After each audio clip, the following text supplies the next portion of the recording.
Everybody, and welcome Ben Johnson, who's joining us from London today. Johnson holds a PhD, is head of communities and engagement at Springer Nature, where he runs online communities, blogs, and social media, including nature research communities, the Springer Nature Sustainability Community, the BMC blog, and the Nature Research Instagram account. Let's have a look at that. Before that, he was an associate publisher at open access publisher Biomed Central, which is now part of Springer Nature. Ben is a virologist by background. These guys we need these days, as you all know, and completed his PhD in influenza virus with Public Health England and the University of Reading in the UK. He's a member of the Public Advisory Board for Health Data Research UK and a charity trustee in South London. And Ben will now be speaking about how to strengthen relationships with authors using online communities. Over to you, Ben. Thanks, Sven. As you correctly identified, I'm joining from a cold and wet London, just exiting a second lockdown, and I was looking forward to a trip to New York in December to do some Christmas shopping, but 2020 has obviously not been as we planned. For anyone, but nevertheless, I'm really happy to come and speak to you today about online communities, which is a particular pleasure for me because, as Sven said, I trained as a virologist, and there's not a lot of us out there. So I've been giving very regular talks on COVID-19. So it's a very nice change for me to talk about my actual job now, which is online community management. So I am just going to share my screen, which I hope you can all see. And the jump from infectious diseases to online communities is a slightly unusual one, but maybe not as strange as you might think from moving from kind of communities of viruses and how they interact with us and how they interact with each other, which is very much on everybody's minds at the moment, to communities of people. And I mean, this is true now more than ever, but the way publishers engage with readers has clearly changed. And social media has been a large part of that. But I think a lot of people now have found that the social media noise has become quite deafening, and it can be hard to find what you want now on social media.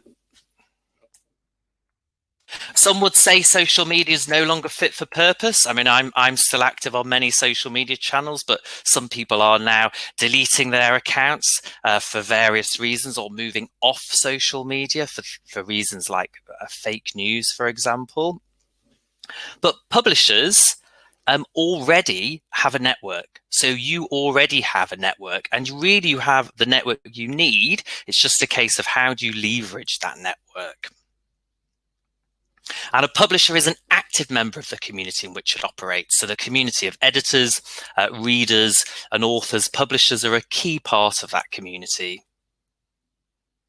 And so cultivating that community, I would argue, allows you to have a more meaningful, deeper engagement with the people who matter, as I say, your readers, your authors, your editors. And what we're trying to do at Nature, mostly what I do is in the nature part of Springer Nature, is build stronger relationships and greater trust. So we have a strategic partnership with a vendor called Zapnito, who are a startup based in East London, also in the UK, who've developed this kind of expert network approach. So we have a growing number of sites, about 30, for learning, connection and collaboration. And I'm going to talk you through some examples and go into quite a bit of detail about some case studies and how we use online communities to deliver value for the research community, who are our primary audience, but also for us as a business. And I want to start with this animation. So Nature is 151 years old. Our 150th birthday was last year, and one of the projects to celebrate this anniversary as one of the oldest scientific journals was to look at papers published in Nature and the community that led to that paper. And how they did that was to look at the authors cited by a Nature paper, and then find that paper and then look at the authors who they cited. And you build a kind of family tree going through 150 years. And I'm going to attempt to play a very short 10-second intro clip from this. This is Nature's publication record. 150 years of interconnected research represented by the majority of Nature's papers. A snapshot of the ever-growing web of collaboration and discovery that is science. So that was it. It's a full video that you can find online. Oh, so that community, before the internet existed, there was always a community. It's just how do you access it? So we use these to build stronger relationships. We do this through original content, mostly blog type content, engagement with that content, and also an opportunity for networking. And our community users are journal editors, mainly Nature editors, our authors, and also a group of regular contributors who use our community as their blog. This is just a timeline. So we started this in 2015. We've made a lot of mistakes on the way. We've also had some successes. And we have several different types of online community. So the main type is subject-based online community blogs for authors, editors, and regular contributors, which I'll mainly talk about. But we also have some private sites. These are editorial communities for our journal boards. So those are for engagement, training, and discussion in a private space for those editors. And we have some sponsored sites. So this is where we deliver online engagement activities such as mentorship, sometimes mentoring, sometimes for award winners, which delivers a bit of money through sponsorship. I'm going to go into quite a lot of detail, talking through some different types of content that we've run on the communities, how we've done this, and how this has delivered value for us and for our authors. So the first is behind the paper. We call this our archetypical community post. This is about half the content that we publish. We invite the author of a journal article or sometimes a book to tell the personal story behind their research. So it's content that wouldn't be suitable for a peer-reviewed journal article. And they share original images, maybe pictures of them in the lab, or failed experiments, or again, things that you wouldn't put in a journal article, but that add value. We send the invitation manually. The content is unedited. So Nature is obviously this highly edited publication. And then for the blogs, we allow them to write absolutely anything that they want, as long as it doesn't break our community policy. For us, it's a great way to introduce established authors to new launch journals. As you may know, we launch a lot of new titles at Nature. So when those authors of the new journals are writing, they write on our chemistry community, and the content is seen by our established authors from Nature Chemistry. And it's primarily an author service. So we want loyal, happy authors who enjoy this experience. These are just some numbers. This is a bit number heavy. Apologies for that, but just to give you a sense of the scale of this now, we publish about 2,000 of these behind the paper blog posts annually out of about 4,000 blog posts. So very high volume now. You can see page views is going up nicely. We'll probably hit 3 million page views this year for the communities, and content has gone up. At the moment, we only cover about half of the Nature portfolio. There's some subjects we don't cover because these are subject-based communities, which was a very specific reason that a journal isn't necessarily a community. So we're trying to build a community around a subject that naturally reflects the real world community. We also publish content from our editors, and we know this is of value to the community. People want to hear what the Nature editors are doing, conferences they're attending, maybe sometimes journal policies. We have a high conversion rate, so a third of the authors we invite go on to write a behind the paper post. And this has been key to our success because obviously every invite takes time. And interestingly, about somewhere between 10 and 20% of authors will write a second post. So the vast majority are one-off authors, but we have a small pool of regular contributors, a kind of subset of the research community who really value this kind of unedited blog type content. So what we really want to demonstrate is, does publishing a behind the paper post, a blog post, make the author more likely to publish with us? And that's obviously very hard to measure. It's hard to measure the success of online engagement. You're trying to measure a stronger relationship. So we have a survey. We've surveyed more than 400 of our behind the paper authors. And I think to my surprise, actually 60% said they're more likely to submit their article to us because of behind the paper. And you can see some quotes here from these authors. One saying that having more benefits for no cost will make me more likely to submit my research to this particular journal, Nature Sustainability, which was new at the time. Another author, interestingly, saying that they prefer society journals because the society's social connections ensure the quality of science. And initially, they were less keen on Nature, Ecology and Evolution because it doesn't have a society, but behind the paper can mitigate this concern because it connects researchers. So this was really nice for us to hear, and I think the high conversion rate coupled with this shows that this is something that authors value. Our authors value. I won't go through this in detail. This is just how the process works. It's quite manual at the moment. As I say, all the content is unedited, but we do check all the posts after they go live, and we have to occasionally take content down. So you can only write a post if you've been approved by us. Once you're approved, you can write whatever you want. And we have a very inclusive policy for approving contributors. But we do occasionally have to break things down. We've had one potential libelous post in 5 years, which is not bad. It generates a bit of traffic for nature.com, not a lot.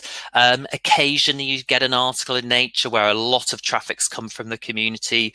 Obviously every publisher wants more traffic to their website, so it has a small role in this. For a conference run by Frankfurt Book Fair, I thought I must say something about books, although I know there's journal publishers on the call as well. So we have a new similar option for our book authors called Behind the Book, mostly from Springer Books and mostly on the topic of sustainability, because we have a Springer Nature sustainability community. So again, it's slightly different here because the authors tend to talk more about how the book was put together, maybe how it was edited, how authors were selected, perhaps an overview of the topic. Again, it's an author service, and particularly for sustainability, we're hoping that this content will be of interest to policymakers because it may present what is a very important global topic in a more understandable way for policymakers. And for us as a publisher, this is important for us because we're very keen to support the UN Sustainable Development Goals. So this contributes to that. So that's kind of the author blog posts, which are directly linked to a journal article or a book. It's about half our content. We increasingly are publishing collections. So we regularly publish probably hundreds of collections in journals on particular topics. And increasingly, we extend these collections onto our community blogs. So this is an example here. It was on the topic of publish or perish, which I think will be of a lot of interest to this audience, and the potential harm that this kind of very competitive publish or perish culture has. It was in Nature Human Behavior, and they had so much content for this that we extended it onto the blog, onto the community blog, onto our behavioral and social sciences community. So we published, I think, about 50 blog posts in addition to 20 pieces in the journal, because journals have, even our online journals have limits to how much they publish. And this was a real success and actually was cited in an editorial in Nature with the blog posts specifically mentioned, which was a nice highlight for us. And you can see in the chart how we've increased this this in part unsolicited content, so this other content, including comments. I kind of every talk I give inevitably has some COVID in it. We publish a lot of blog posts about COVID. We've published more than 100 since March, and this allows us to share expert opinion on the outbreak. Interestingly, 2/3 are on microbiology or virology, and a third are on behavioral and social sciences, so the economic, psychological, and social effects of the outbreak. Some of them linked to research articles in our journals, but others from thought leaders. An excellent post about the COVIDization of research, so how all research is being pulled into COVID and the harm that this does to other important subjects like cancer or heart disease. Also, I've been writing as a virologist. I've been writing some regular blog posts as well, and we're getting understandably a lot of traffic coming from researchers as well as the public. But we know that a lot of researchers are reading our COVID blog content because it's so hard to keep track of the thousands of articles published on this topic. So the community is providing expert opinion for researchers as well as the general public. We're increasingly publishing collections as well on diversity, equity, and inclusion. And the community is a perfect platform for this because we provide the platform, and then the underrepresented voices in mainly scientific research can then tell their stories. So we're just amplifying their stories. We've had collections on Black in Cancer, Black in Cardio, LGBT STEM Day, Women in Engineering Day, and each of those collections was organised by underrepresented minorities in science. So it's a perfect opportunity for us to, as I say, amplify those voices. So that's collections. Moving through the different types of content we have, community feedback is something we're increasingly interested in. And of course, our editors attend a lot of conferences. They meet with researchers. We want to know what researchers are thinking about, what's important to the research community. And one way we can do this, particularly now when none of our editors are traveling, is on the community blog. So this is just an example here where the editors at Nature Biotechnology were in discussion with some American researchers who wanted to call on the US government to have a more positive attitude towards Chinese scientists in the USA. And through posting this kind of draft letter, almost a white paper, on the community, they gathered an extra 40 signatures. 10,000 people visited the letter, and then the letter was published in Nature Biotechnology. So it was almost a kind of, I suppose, a preprint kind of stage, and it allowed us to gather feedback from researchers prior to content being published in the more traditional format in the journal.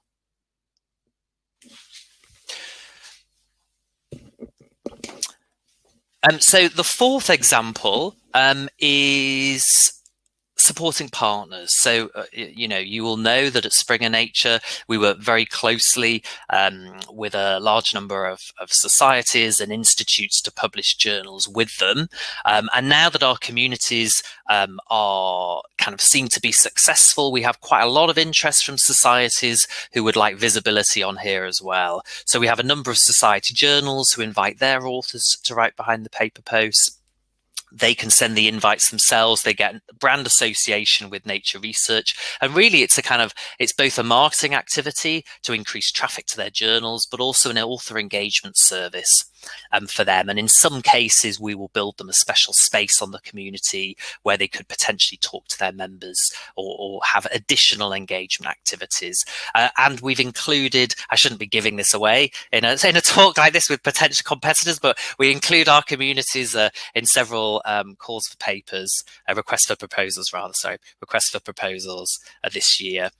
So these are becoming a bit of a USP for us as a really effective engagement tool for authors and potentially for society members as well.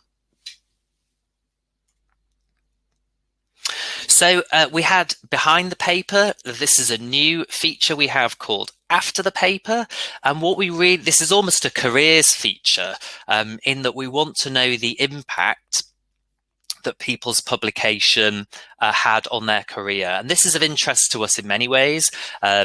We want to support authors to tell those stories, good and bad. And actually, I would say that we have quite a high number of less positive stories where authors have said, well, I loved my paper, but actually it didn't get that much traction. Not that many people cited it. But also we have others where actually this big paper in Nature or Nature Chemistry or wherever actually had a big impact on their career, particularly for early career researchers. We have a lower conversion rate for this, perhaps unsurprisingly. Not everybody's paper has a really interesting story afterwards. But this gives kind of added visibility to the author. It's useful to us as a publisher because it becomes a great kind of source of quotes and vox pops. It's also nice to be able to sometimes have follow-up conversations with those researchers, perhaps about where they felt their paper had visibility or why perhaps it didn't have the impact that they expected. And impact is incredibly important to us as a publisher. You've probably all seen the announcement that the Nature journals are transitioning to and they will have an open access option next year. So for business reasons, it's very important to us to show the impact that these papers can have, notwithstanding the fact that, as I say, we happily publish authors who say, well, I like my paper in Nature Chemistry, but it didn't have a huge impact. So that's after the paper, and we've got several, probably about 50 of those published so far, just in the last few months. What we are increasingly interested in is community contributors as advocates. So again, our journal editors will know who are the authors who keep coming back to us, who are regularly publishing with us, and who are, I suppose, supporters of the journal, friends of the journal. What the community allows us to do is easily identify these people because we have somebody who has published in one of our journals and then gone on to write a blog post about it, and then perhaps gone on to write a second or a third blog post on our platform. So these are people who are friends of ours, they're advocates, they're supportive of what they do, they like the journal, they have a good relationship with the editor. And so we can then introduce those potentially to other people in the company or give them other opportunities which are mutually beneficial. So the researcher gets additional opportunities, perhaps additional visibility, perhaps some responsibility or important kind of steps in their career, and obviously we get this close relationship with the researchers. So some examples of things that our community contributors have gone on to done are things like writing blog posts for other blogs that we have, maybe doing interviews with us, speaking at a nature conference, perhaps writing a book for us, even being an editor of a journal, sometimes UX testing, so user experience testing when we're updating our websites or market research. So you know, the community for us is valuable in of itself because it's a platform for content. It's a way to strengthen our relationship with researchers, but it's also a tool to identify who in the research community are our advocates and our allies and ambassadors. So just some more numbers, but really just to summarize that our online communities strengthen our relationship with researchers. In terms of revenue or return on investment, which obviously I have to look at, it's mostly indirect revenue. We see the communities as supporting the overall publishing strategy, and that's really key. But we do bring in a small amount of direct revenue as well through sponsorship. So it's primarily an author service. We use them to drive submissions, to increase usage, to bring in some direct revenue, and also to host collections and support collections elsewhere. This is a single slide which summarizes kind of 5 years of learnings. So I will talk through this. So we've learned a lot. You know, we've had failures. So we've had some communities we have closed due to lack of content, due to lack of engagement. Maybe the subject was too niche in some cases, and building a community takes time. So when I say that, I mean that we can get content in quite quickly, but to really build up good regular traffic and repeat authors takes, for us at least 6 months.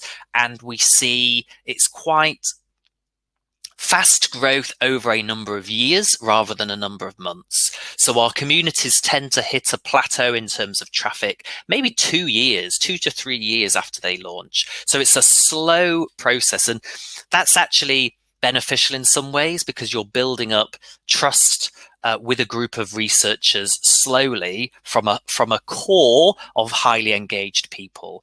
And if you run a huge marketing campaign to get 50,000 people visiting the site, they may never come back. So that slow growth is actually preferable, but it does mean you need I suppose supportive colleagues around you who accept that slow time frame. Hiring dedicated resource is key. I mean, it's probably key for everything, but certainly for communities. So in our team, it's a small team. So me, as head of communities, I have one full-time community manager and 2 freelancers. So kind of 2.5 people who manage all of these sites. The reason we can do that is because it's a community. So we have a very decentralized bottom-up approach with the number of contributors will be in the thousands per year. And that includes probably more than 100 internal colleagues who we collaborate with on this site. But you do need dedicated people who are full-time community managers. It is a specialist skill that are really guiding, training, and supporting other people to be able to run these communities. Measuring success is difficult. I touched on this earlier. You're measuring stronger relationships, and the ultimate goal is that authors will submit their best work to us, their papers and their books to us. The field of econometrics has ways of trying to measure, whether this author has submitted to us because of writing a blog post, but it's difficult to measure success. We have a survey, which is probably our most effective way of measuring success, asking our authors, did it make a difference? But really, we have a suite of metrics that look at that. And related to that, avoiding silos, what I mean by that is you can have a very successful online community with a lot of traffic, a lot of content that isn't necessarily delivering anything for your journals or books or the rest of your business. And we do have one case there, which we're not quite sure what to do with, a very successful online community, which is doing really well in terms of traffic, but it's not at all clear that it's leading to any more submissions, and the journal that it's linked to is not doing particularly well as it happens. So it's really important that the online community is supporting the publishing strategy, that you're able to measure success, but also that technologically the two are linked. So, and this is something that we're not great at, actually. Ours is a bit siloed. It's not that easy to get from nature.com to our online community, and that's an active area where we're looking to improve things. So we see the community as the intersection of content and connection, and through our online community we're building trust, we're trying to build loyalty, and then turn maybe a one-off author or someone who's just passively reading into an advocate and into a potential ambassador for us. Thank you for your attention. Thank you very much, Ben. That was really exciting. And when I heard you speaking about online communities for the first time, probably a year ago, yeah, exactly a year ago, it was not all that self-evident, I would say, that this is something you should engage in with all these academic conferences around the world where people see each other. So maybe as a first question, how do you see COVID and our special living conditions right now have changed online communities? Do you see more usage? Do you see more activity or less? Or is there no change at all? What do you see? So I think you're right. I think it's kind of an open door now. If you want to talk to people about online communities, everybody wants to hear, but in a way they perhaps didn't a year ago.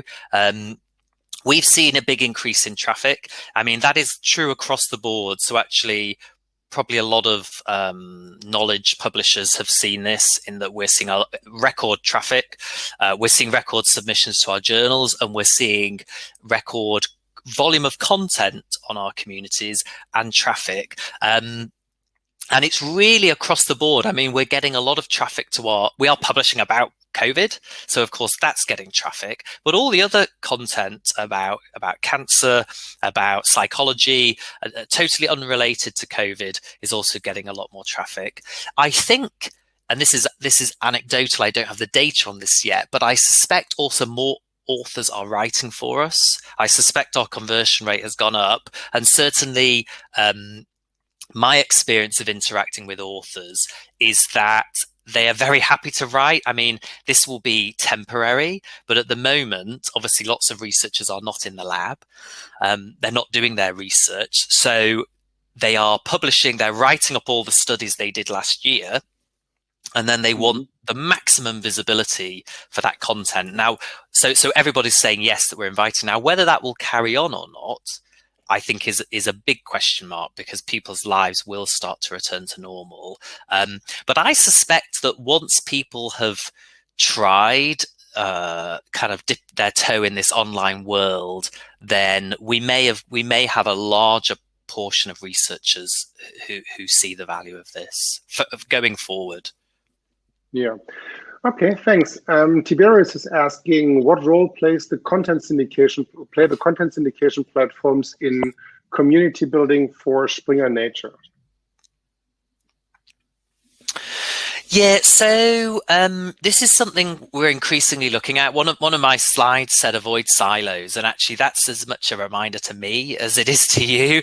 Our communities are quite siloed still, and an active project for this year and the year's nearly over, so for next year as well, is trying to make sure that where we have an active community contributor, and it's a small but growing pool of people. So yeah, as I say, probably in the hundreds now, people who've written more than once for the community. That's someone who clearly they like writing. They view us favorably, broadly. And so this is somebody who is an ally and an advocate, and actually should, may be interested in other opportunities at Springer Nature, I suppose. As I said, whether it's being a board member or speaking at a conference. At the moment, we do this on a very ad hoc basis.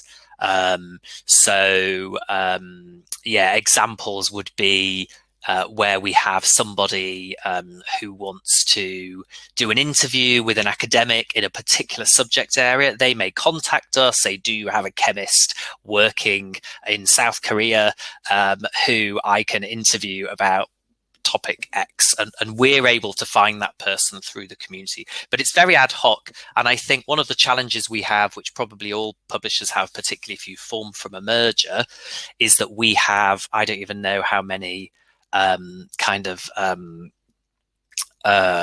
different systems with users on, different user databases, different CRMs. We have several kind of legacy systems, and so getting our online community to feed into those at the moment is totally impossible, but the goal is that at some point it would. Yeah.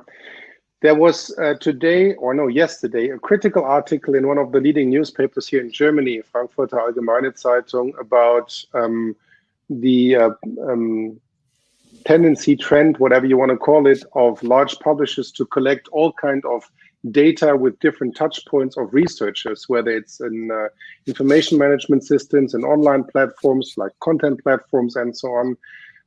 How do you deal with data, and how much is that a topic for the users of your, like whether they are readers or writers, basically, of your communities?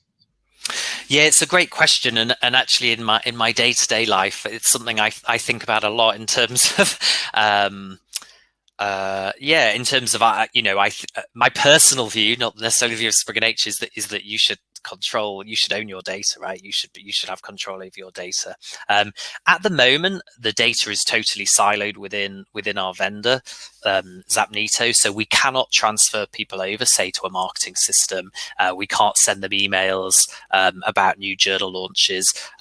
What we can do, and obviously we follow GDPR legislation here, is contact them in the community, either publicly, so we can do a call on the community. Would anybody like to be involved in this? And of course, we can contact them about community initiatives. And so it's not I don't want it to sound like there's a kind of GDPR loophole, because that's not the case. But one of the great things about the community is it allows people to contact you if they are interested in these things. So if a researcher wants to join an editorial board, you can post that on the community, and then they can contact you. So it allows them to very easily opt into those things without, the last thing any researcher wants is lots of emails that are irrelevant to what they're doing. So that's the real strength of the system. Looking at online content, obviously, video content, for example, is much more hip and brings much more usage and attracts many more people than written content. I assume that's a little bit different for a scientific environment, but nevertheless, how much is this something that you, as a publisher, which usually has a certain quality expectation, that you can work with? So I assume if I do a video or this here myself, it doesn't look like BBC World News, but it doesn't have to. So the question is, how do you stand internally? How do your editorial colleagues stand the difference between a blog post or a self-done video and what they would usually regard to be nature or whatever quality? It's a really good question, and I was discussing this with colleagues just last week. That it is clearly a blog; it's a community blog, so we are happy both for the text, the blog post content, and videos to be quite amateurish. We're very happy with that, and we don't correct spelling mistakes. We don't correct the English in the blog post, and we're fine with that. With video, we would love a researcher to take their smartphone, video themselves in the lab, and talk about their research. Nobody, or almost nobody, does that. And or at least if they do that, they don't share that on our platform. They may do that on social media, and it's a real shame to us. And I think there may be a barrier there, a perceived barrier, where this is on nature.com and the researcher themselves wants it to look very polished, and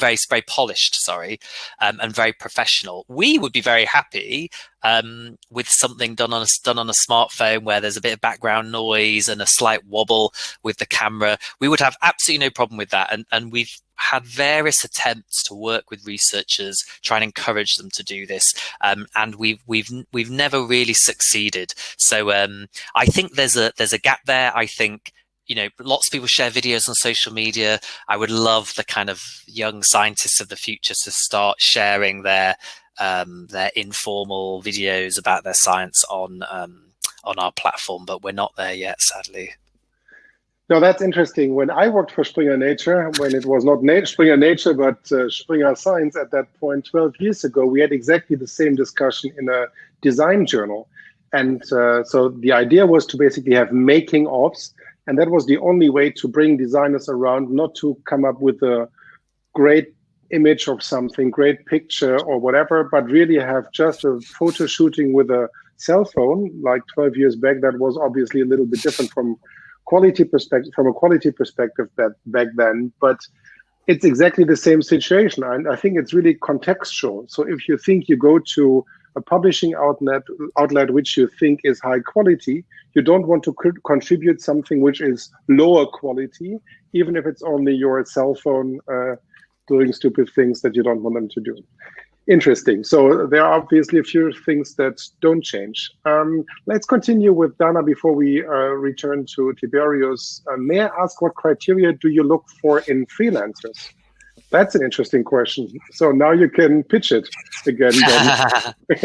So there's there's quite a large pool of kind of science communication freelancers. It's an area with a lot of people with freelance experience, and so we usually find someone who has experience of either in some cases running an online community for another publisher, or has done blogging or social media. It's usually one of those three: online communities, blogging, or social media. Often they've done this for a publisher. Quite often they've done this for charities or funders. So most scientific research charities, say like Cancer Research UK or Parkinson's Foundation, have people who work in blogging or social media, and they usually have a scientific background, although not all of them do. So we have a whole mix of people, but yeah, you would usually be someone with a scientific background and either blogging or social media experience. Mm-hmm. Let's go back to the question that Tiberi is asking on ethics of AI. I think that's probably an interesting one, because we heard earlier from David Warlock that there's a lot of issues around publishing ethics as well.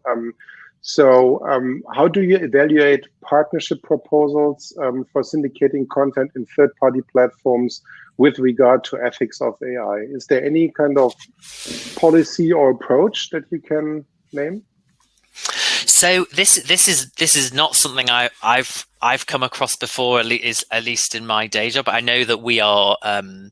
It's one of those interesting topics that we publish on, as well as being interested in. I don't really know. I'm trying to think whether we've come across our content. Our content is occasionally reused and repurposed elsewhere. But we don't have much content. At least the blog content I'm running doesn't tend to be syndicated elsewhere, and we don't tend to republish content that's come from somewhere else. It tends to all be original content. But I think certainly the ethics of AI are something we're very interested in. I know we've published a machine learning generated book. I don't know if you've seen that. It's a kind of a book of reviews generated by a machine learning algorithm. But yeah, not something I've come across really. Okay, perfect. Let's move on to Joachim, probably with his Wiley background, asking for society partners. Are they actively involved in the online communities, or are these managed completely by your own Springer Nature team? So we do have both options available. So what we prefer is that the society are actively involved, because in the end, they are the ones who can create the most relevant content for their members. So our preferred option is that we work very closely with them, sometimes with their comms team or with their editorial office, and we train them up on how to commission content, how to get more engagement, how to share on social media, and then they create content themselves. And sometimes they create content on a broad community with nature editors as well. So everybody's in there together on this subject-based community. So that's the case for microbiology. We have Nature Microbiology, Nature, and we have some society journals there as well.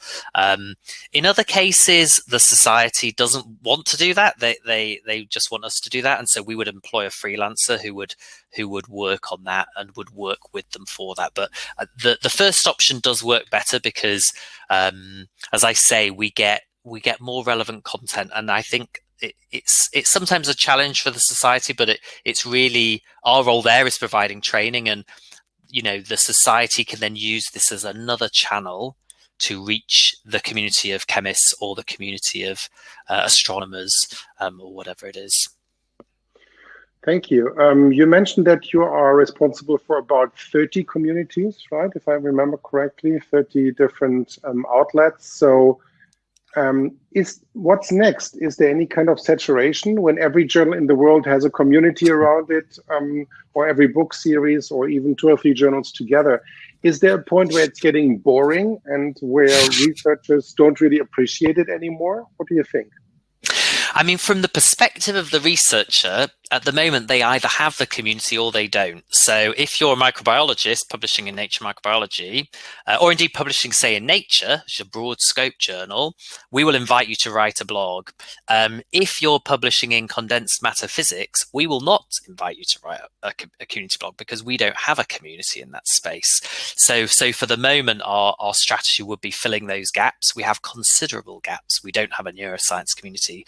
We don't have a basic physics community, for example. So from the researcher perspective, they tend to only be interested in a single community, and it's slightly different. So they wouldn't necessarily care or be aware of the other subjects we were launching. So it's slightly different to the journal's approach because we don't build a community per journal. We build a community per subject. So and that wasn't the case at the start. This is one of the mistakes we made. We had communities per journal. So we had a Nature Microbiology community, and we had a community for another journal, which was called as a Nature Partner Journal, Biofilms and Microbiomes, which is a subset of microbiologists. And it became clear quite quickly, it's the same people. Why would they be members of both of these communities? One that's very niche, one that's very broad.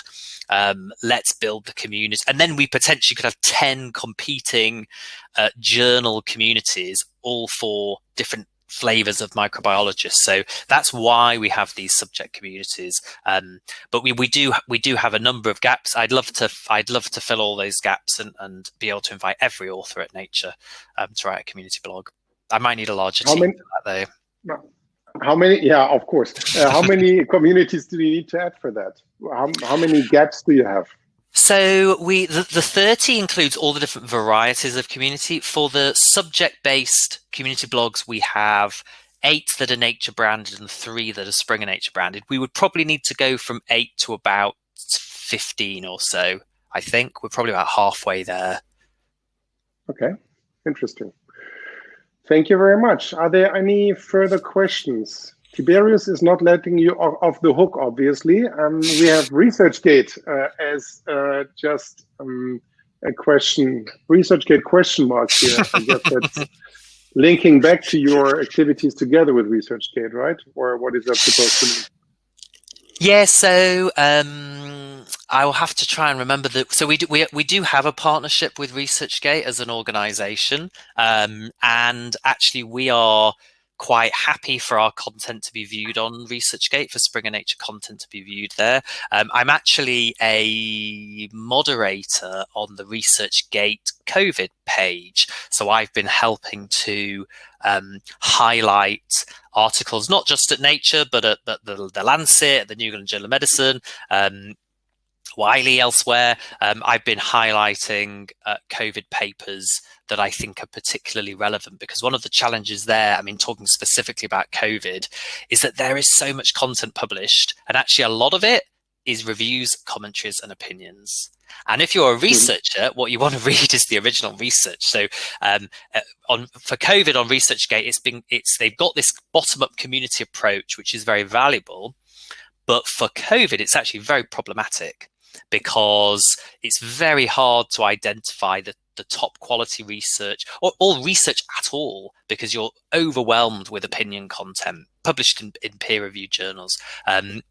So that's where the community approach that ResearchGate has can slightly fall down, but of course they've tackled that very, very well with having moderators. So I see them as complementary to each other. I'm on ResearchGate regularly, but as I say, I think one of the challenges there is what we have is very much, Zapnito don't call it a community platform, they call it an expert network, and that's because there is this curation and the content is written by supposed experts, and so that's what's slightly different from the more, I suppose, democratic ResearchGate approach. Perfect. Thank you so much, Ben. Thank you for giving us an insight into your daily work, which was really interesting. Let's hope you get the other 7 communities added soon, so that the patchwork is being closed. Thanks a lot. Why don't you stay with